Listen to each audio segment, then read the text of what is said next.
आज की कहानी है इंसान की कीमत। एक बार लोहे की दुकान में अपने पिता के साथ काम कर रहे एक बालक ने अचानक ही अपने पिता से पूछा, पिताजी, इस संसार में मनुष्य की क्या कीमत होती है? पिताजी एक छोटे से बच्चे से ऐसे गंभीर सवाल सुनकर हैरान रह गए। फिर वे बोले, बेटे, एक मनुष्य की कीमत आंकना बहुत मुश्किल है, वो तो अनमोल है।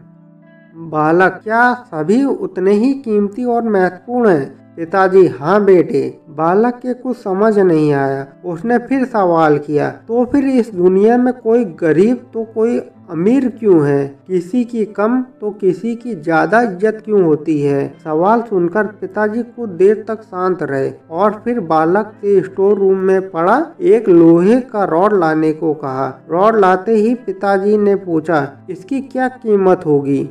बालक, लगभग 100 रुपए। पिताजी, अगर मैं इसके बहुत से छोटे छोटे कील बना दूं तो इसकी कीमत क्या हो जाएगी? बालक कुछ देर सोच कर बोला, तब तो ये और महंगा बिकेगा, लगभग 400 रुपए का। पिताजी, अगर मैं इस लोहे से घड़ी के बहुत सारे स्प्रिंग बना दूं तो? बालक कुछ देर सोचता रहा और फिर एकदम से उत्साहित होकर बोला, तब तो इसकी कीमत बहुत ज्यादा हो जाएगी। पिताजी उसे समझाते हुए बोले, ठीक इसी तरह मनुष्य की कीमत इसमें नहीं है कि अभी वो क्या है, बल्कि इसमें है कि वो अपने आप को क्या बना सकता है।